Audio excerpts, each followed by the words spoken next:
مساء الخير، ازيكم عاملين ايه؟ يا رب تكونوا كلكم بخير. الفيديو ده يا جماعه فيديو قنبله قسما بالله، واقسم بالله اللي انا هقوله دلوقتي ما في بني ادم على السوشيال ميديا كلها قالوا، ولا حد هيفيدكم زي اللي انا هفيدكم بيه دلوقتي. مستحيل، من رابع المستحيلات، لان انا شفت كل الريفيوهات وشفت كل الكلام على اللي انا هقوله دلوقتي، وكله ما حدش فيهم ملاحظ اي حاجه ولا عمل اللي انا عملته. والله العظيم عايزاكم ثانيه واحده يا مليكه، عايزاكم تحطوا له لايكات كتير ماشي، وتشتركوا وتفعلوا الجرس على الكل. لايك كتير، وحط لي مليكه لايك كتير، وحطوا وزعلوا الجرس. وزعلوا الجرس، زعلوا اوعوا ما تزعلوهوش. زعلوا الجرس كتير قوي اللي هو فعلوا يعني. المهم يا جماعه، بصوا انا امبارح في الكومنتات واكتبوا في الكومنتات رايكم اكيد. المهم يا جماعه، انا عايزه اقول لكم ان انا امبارح بقى بالليل قررت ان انا انزل اشتري شويه حاجات كانت ناقصاني، وقررت ان انا اجرب حاجات جديده غير الحاجات اللي انا كنت متعوده عليها من الشامبوهات والحاجات زي كده. المهم بقى اكتشفت لكم اكتشاف، والله اقسم بالله يعني مش عارفه، اكتشفت لكم اكتشاف والله اقسم بالله حاجه كده محدش قالها لكم قبل كده. هتوفر لكم الوف من الاخر كده، يعني من الاخر هتوفر لكم الوف جامده. اللي هو انا كنت اساسا بعمل بروتين، فرد بروتين ب 3 4000 جنيه طبعا، وشعر طويل، انا صراحه شعر طويل وتقيل كمان. فالمهم لقيت بقى ربنا كرمني بحاجه، والله العظيم انا كنت فاكره ان هو مجرد كريم زي اي كريم، وفعلا هو بالنسبه لناس كتير كريم زي اي كريم، بس لا لا يا جماعه، انا اكتشفت حاجه المفروض الشركه دي تكافئني. انا اقسم بالله هروح للصيدليه اللي انا اشتريت منها واقول لهم اتواصلوا مع الشركه دي، قولوا لهم ان انا عملت فيديو عن منتجهم وعرفت الناس ازاي يستخدموه، مع ان ناس كتير قوي عملت ريفيوهات ومحدش فيهم قال معلومه صح، او محدش فيهم عارف ان هو يستخدم ازاي. مفيش اصلا، شفت كل الفيديوهات مفيش حد اكتشف الاكتشاف ده غيري انا. الحمد لله ربنا اكرمني وقدرت ان انا اكتشف الاكتشاف ده. بصوا بقى، انا هدخل في الموضوع على طول. تعالوا اعرفكم على الحاجات اللي انا جبتها، وتابعوا الفيديو عشان والله العظيم والله العظيم هتستفادوا كتير قوي. وعايزه اقول لكم حاجه تانية، هتشوفوا فيديوهات تانية معايا هشرح لكم فيها الطريقه الصح اللي تعملي بيها المنتج ده ويخلي شعرك يتفرد. بصي، اللي هو فرد البروتين تغسليه بقى وما تغسلوهوش، هو مفروض فرد البروتين الاصلي. ودول بقى الثلاث منتجات اللي انا جبتهم دول يا جماعه، منتجات الطبيعه. بصوا بقى، حاجه كده اللي هي زيوت طبيعيه مفيش فيها اي مواد اللي هي بتبوظ الشعر والكلام ده كله، حاجه كده طبيعيه جدا من زيوت طبيعيه. جايبه ايه؟ جايبه اللي هو كولاجين بديل البروتين، وجايبه حمام كريم بالنخاع. بصوا حاجه كده وهم، هقول لكم دلوقتي نتيجه استخدامهم. الازازه الكبيره دي بقى ازازه شامبو بالروزماري وكليل الجبل. بصوا حاجه وهم. وهنا بقى بعد ما جربت المنتجات دي، عايزه اقول لكم ان انا لسه مجرباها النهارده، لان انا اساسا لسه جايباها امبارح، واول ما اكتشفت اللي انا هقوله لكم دلوقتي قررت ان انا اعمل الفيديو ده، مع اني كنت ناويه اعمل فيديو تاني. انا كنت بجهز نفسي لفيديو تاني خالص روتين يعني، وهنعمل شويه حاجات وكده واعرفكم على المنتجات دي، مجرد منتجات عاديه. بس لا، الاكتشاف ده لازم يتقال يا جماعه، ولازم تحطوا له لايكات كتير فضلا منكم يعني، عشان ينتشر وعلشان كله يستفيد وعلشان كمان انا استفيد وقناتي تكبر. المهم يا جماعه ان المنتجات دي كلها من الطبيعه، يعني زيوت طبيعيه. انا اول مره استخدم الشامبو ده والحاجات دي عامه، والله كانت بالنسبه لي تجربه وكنت هقول لكم عليها، بس انا كنت فاكره الموضوع عادي. المهم ان الشامبو ده انا استخدمته لاول مره.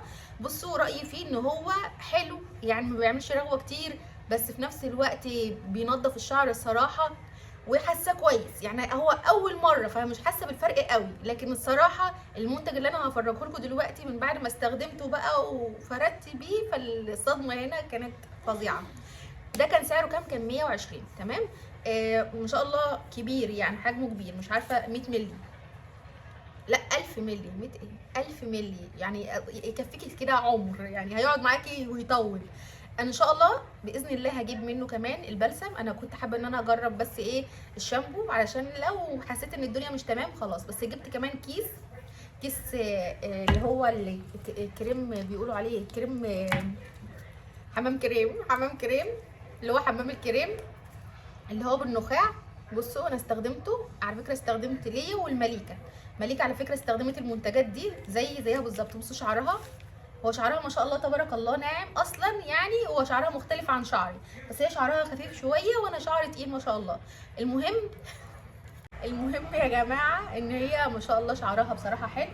انا حطيت لها من ده احنا دلوقتي ايه اتكلمنا عن ده حمام كريم حلو وبيطر الشعر وصراحه ايه ناويه ان انا اجيب منه بلسم، لان ده بيقعد من 5 ل 10 دقايق، وانا ما بحس ان انا ايه بتاخر، وانا عايزه حاجه سريعه انجز بسرعه اللي هو ما اطولش يعني. فانا هجيب بداله بلسم. بحس ان البلسم وحمام الكريم بيدوا نتيجه واحده، بس ده بيعالج يعني ايه بيرمم اكتر اللي هو حمام الكريم، ويدي نتيجه اسرع من البلسم. البلسم بيطري، ده بيعالج شويه التلف والحاجات زي كده، بس احنا محتاجين ايه حاجه تطري. فانا هجيب البلسم، وده كمان لو احتاجته كمان ممكن اجيب منه كمان كيسين ولا حاجه، يبقى عندي مثلا استخدمه مرتين في الاسبوع.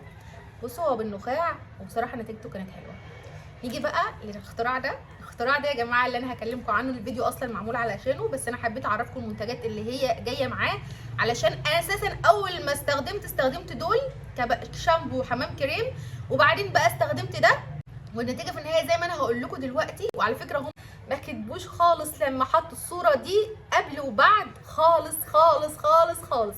في ناس كتير عملت ريفيو عن الكولاجين بديل البروتين، وكل الناس افتكرت ان هو مجرد كريم بيتحط وبيصفى في الشعر عادي وبيطريه، وفي ناس قالت ان هو بينشف الشعر، وفي ناس قالت ان هو ما ينفعش لبعض الشعر، مش كله يعني، مش كل الناس ينفع لها. وطريقه استخدامهم كانت عبيطه جدا، اللي هو يحطوا كميه كده على الشعر. في ناس استخدمته بكذا طريقه، انا شفت فيديوهات كتير. بص اللي هو رجالي ذهول، وعلى فكره مش على اليوتيوب بس، لا كمان على التيك توك والمنصات التانية. المهم انا شفته في كل حته. المهم استخدامهم كان ايه؟ يحطوا كريم يوزعوه على الشعر زيه زي اي كريم، ويسرحوا شعرهم مع الشعر الناعم. هو كده كده مع الشعر الناعم او غير الناعم بيبقى ايه في شويه بينشف كده شويه في البدايه. وهقول لكم الطريقه الصح دلوقتي اللي انا عملتها حاليا، وهكمل لكم في الفيديوهات الجايه تفاصيل اكتر هتفيدكم. المهم انا عارفه ان انتوا هتزهقوا من الكلام، بس انا والله حابه افيدكم. المهم ان ايه صلوا على النبي، هم بقى ايه استخدموا طرق كتيره ككريم ماشي عادي يحطوه على شعرهم ويسرحوا، وفي ناس حطته وقعدت تسرح كتير كتير كتير لمده 10 دقايق، وسابته بعد كده ساعه، وبعد كده غسلته، والنتيجه طلعت اللي هو بالنسبه لهم عاديه يعني، هو كل حكايه شعر طير شويه وكلام عبيط كده. وفي ناس برضو قالت ايه، في ناس اللي هم يعني انا بشوفهم بيعملوا ريفيوهات عن حاجات كبيره قوي على التيك توك، والناس بتصدقهم، وفعلا هو في كلامهم بعض كلامهم صح، بس هم ما اكتشفوش اللي انا اكتشفته. المهم ان هم في بعضهم قال يا جماعه ان هو زيه زي اي كريم، مجرد ان هو بيرطب الشعر، وطريقه استخدامه اللي انت تحط الكريم توزعيه على شعرك بطريقه متساويه في كل خصله كده، زي كانك بتصبغي شعرك، وبعدين بقى تلميه وتحطي كيس نايلون وتفضلي شويه كده يعني ساعه ولا حاجه، وبعدين تغسليه كلام من ده كله على نفس النمط. انا بقى هجيب لكم الخلاصه. بصوا صلوا بينا على النبي، هنا بدايه الفيديو الحقيقيه اللي هو هقول لكم الطريقه اللي انا عملتها دلوقتي. بصوا انا كل اللي عملته دخلت غسلت شعري، وبعدين حطيت حمام الكريم ده، ورحت سبته تقريبا 10 دقايق ربع ساعه. انا طولت الصراحه يعني نسيت نفسي، وبعدين غسلت وما حطيتش بلسم ولا اي حاجه، ما كانش فيه بلسم. وبعدين خرجت بقى علشان انشف شعري، المفروض ان انا هستخدم ده ككريم، انا قلت استخدمه ككريم ويعني ايه، وبعدين ايه نشوف موضوع ان احنا نحط الكميه دي والكلام الفاضي ده. فانا ايه ربنا الهمني وانا بحطه، وافتكرت الملمس بتاع البروتين اصلا الاصلي اللي احنا بنجيبه الجرام منه ب100 وحاجه ولا 300 وحاجه دلوقتي حاليا، فبيعدي منك بقى الوفات. افتكرت الملمس بتاعه لما بيتحط على الشعر بينشف شويه. انا كنت بفرد لنفسي بروتين يا جماعه والله العظيم، والنتيجه كانت بتبقى بصوا ولا للكفرات قسما بالله، وفردت لنفسي وفردت لاخواتي، يعني بص اللي انا مظبطه يعني. فالحمد لله انا مجربه، فافتكرت الملمس بتاع الشعر لما كنت بحط له بروتين كان بيبقى عامل ازاي، بيشد شويه كده وينشف. بعد ما افرد عليه الماده كلها بشكل كويس متساوي، بيروح الشعر ايه يجف، بننشفه بالسشوار فيجف شويه كده فينشف، فتحس ان الشعريه نشفت، انت تتخض بقى. فبعد كده بتعرضيها ايه للمكوى، وبتخلي الشعريه تمتص الماده دي عن طريق الحراره اللي هي بالمكوى، تمام. بتضغطي كذا مره، مالك عيب كده. طب روحي اشربي. فايه بتضغطي كذا مره، ما تجيش يا حبيبتي. طب روحي تعالي. فبتضغطي كذا مره بالمكوى لحد ما تلاقي النتيجه، او مش تلاقي النتيجه لحد ما تحسي ان شعرك اتفرد كانك بتكويه عادي، خلاص عادي بتكوي شعرك عادي بعد ما حطيتي ايه الكيس ده، وزعتي الكيس ده على شعرك. انا رحت ايه حسيت ان الملمس ده مش غريب عليا، فقلت يا بنت جربي، ده مكتوب عليه اساسا الطريقه مكتوبه ايه بس هو ما كملش خوفا من ايه مش عارفه، كان المفروض يكمل يقول ان هو هيتعرض لحراره، بس هو ما كتبش كده. قال لك طريقه الاستخدام: يوضع كميه من الكريم على الشعر النظيف الرطب بدءا توزيعه بلطف على الشعر بدءا بالجذور وحتى الاطراف، وتركه يتغلغل في الشعر حتى يتم امتصاصه. تمام، وقفل على كده، ما قالش حاجه تانية اهو، ما قالش اي حاجه تانية. تمام، ما اديناش بقى الخلاصه. مش فاهمه ليه هو خايف على منظره، لو ما ينفعش مثلا، الشركه خايفه النتيجه ما تجيش مع الناس مثلا، فقال لك ما نكملش الخطوات الصح. مش فاهمه، حتى ما قالش نغسله، ما قالش نسيبه، ما قالش اي حاجه غير ان هو كده. تمام، فانا ايه، قلت اجرب خصله. وانا شعري اصلا كيرلي بيبان عليه، يعني مش شعر ناعم زي مليكه كده، فالفرق مش هيبقى واضح. انا لو جربت على مليكه هيبقى واضح، علشان شعر مليكه برده شويه كيرلي بس ناعم، انا خصلتي كيرلي بس مش ناعمه، يعني تقيله اصلا في نفسها. المهم، انا بقى رحت فردت خصله ماشي من الخصله من ورا هنا، عشان لو حصل حاجه يبقى في المداري، والله العظيم، وغسلتها فردتها يجي 10 مرات كده بالمكوى. تمام، يعني بعد ما نشفت كمان، بعد ما سبت الماده نشفت عليه كده، ورحت جايبه، ممكن تنشفيها لو مستعجله بالسشوار، ورحت جايبه المكوى وضغطت على الشعره 1 و2 و3 لحد مثلا نقول 20 عده. تمام، كنت مستعجله، ورحت غسلت في نفس ذات اللحظه، يا دوب بس سبت شويه كده السخونيه تروح من وشعري تبقى يعني رطبه كده عاديه ما يكونش فيها حراره، ورحت غسلتها تحت الحنفيه بميه بارده، وبعدين نشفتها بالسشوار. النتيجه كانت بالنسبه لي صدمه، انا كنت فاكره ان النتيجه بلح، وانا اساسا بستهبل او انا بجرب تجربه فاشله وخلاص، لكن والله العظيم اقسم بالله وحلفان يحاسبني عليه ربنا، وجربوا، ولو النتيجه اللي انا بقول لكم عليها دي ما حصلتش ادخلوا يعني ادعوا عليا يا جماعه، بس بعد اذنكم يعني والله العظيم قسما استخدموا الطريقه صح وهتلاقوا النتيجه زي ما بقول لكم والله العظيم.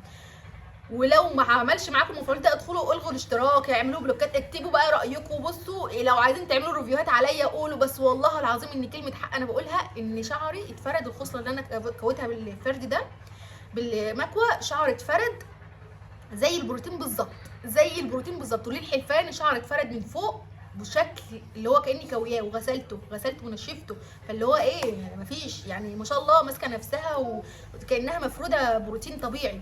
بس من تحت انا ايه، في التقصيف اللي تحت انا ما كنتش ضغطت قوي، فلسه في تقصيف. تمام، بس انا متهيألي لو انا وزعت بكميه متساويه بشكل كويس النتيجه هتكون مبهره. بصوا يا جماعه ده لسه فيه اصلا اهو، بصوا اهو ابصبص لكم، هو لسه فيه، هو الماده بتاعته اهو بيضه لسه فيه. انا يا دوب انا خدت على ايدي كده حبه كده وملست على شعري مليكه ومن الجذور وعملت كده.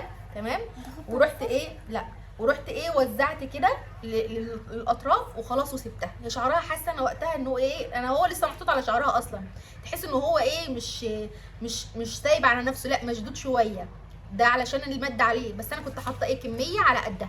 انا بقى رحت ايه تقريبا فضيت ايه قولوا ربع الكيس مثلا، كميه حلوه كده عشان شعري تقيل، ورحت عملت كده، ورحت بقى ماسكه الفروه بتاعتي كلها، وبعد كده خدت كميه كمان ورحت وزعتها على شعري كله بطوله لحد الاطراف. وبعدين لقيته هو بينشف بسرعه اصلا، لقيته بقى ينشف كده وشد شويه، فافتكرت بقى ملمس البروتين الطبيعي اللي انا كنت بعمله، ومن هنا جات لي فكره ان انا اجرب المكوى. ما لسه فيها استني بقى عشان احنا هنحتاجه بقى. المهم ان يا جماعه ده التوزيع اللي انا وزعته، بس رحت على الخصله دي عشان اكون صريحه خدت كميه كمان صغيره وزودت كده وزعت كده وسبتها شويه لحد ما نشفت، ورحت جبت المكوى واشتغلت. شعري حاليا في الماده دي، اللي انا هعمله ان شاء الله ان انا هجيب كمان كيسين عليه علشان شعري هياخد كميه، وهوزع كاني بصبغ شعري.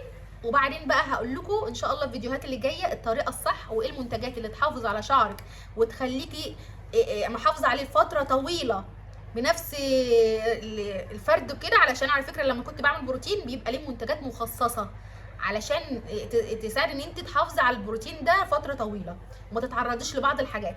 فان شاء الله بصوا بقى انا مادام لقطت الفكره والله هجيب لكم الخلاصه ان شاء الله باذن الله، وباذن الله ان شاء الله ممكن اعمل التجربه قدامكم علني كده صوت وصوره على اي حد. هحاول اضحك على حد من اخواتي واعملوا شعري كده كده كنت بعمل لمحمد او محمود بروتين، فممكن اضحك عليهم من حد على حد منهم واعمل لهم بروتين واصور لكم وتشوفوا النتيجه بعينيكم باذن الله. بس انتوا اهم حاجه اشتركوا وفعلوا الجرس على الكل، واستنوا بقى الفيديوهات الجايه باذن الله هتلخص لكم كل حاجه. حطوا لنا لايكات كتير ودعوه حلوه من قلبكم، وصلوا بينا على النبي، واستنوا الفيديوهات الجايه. انا عارفه الفيديو يعتبر شويه ممل عشان برغي لايك واشتراك وزعلوا برغي اكتر من اللازم، بس والله علشان افيدكم. كومنتات والله انا لو وحشه واكتبوا لنا في الكومنتات. اكتبوا لنا في الكومنتات. بس والله انا لو مش عايزه افيدكم ما كنتش عملت الفيديو ده، كنت كبرت دماغي. بس انا عارفه ان في ناس كتير قوي بتدور على حاجه تفرد الشعر، في عرايس كتير قوي بيبقى نفسها شعرها يبقى مفروض، بس الموضوع فعلا مكلف بألوفات. فانا هنا وفرت لكم ألوفات و15 جنيه بس. الكيس ده ب 15 جنيه هتفردي شعرك. لو شعرك خفيف انسي بقى، هو كيس واحد. لو شعرك تقيل زي حالاتي 3 اكياس، يعني مثلا قولي 45 جنيه، قولي 50 جنيه يا ستي وبزري. زودي من عندك، هتفردي شعرك ومن البيت. وممكن تروحي الكوافير يساعدك في المكوى، او ان انت تستعيني بحد من اخواتك، او انت لو شاطره بقى. انا على نفسي بعتمد على نفسي، وعملت لنفسي بروتين قبل كده. عايزين بقى اقول لكم الخطوات والحاجات اللي تفيدكم، اكتبوا لي في الكومنتات، وان شاء الله باذن الله اجي لكم بالخلاصه باذن الله.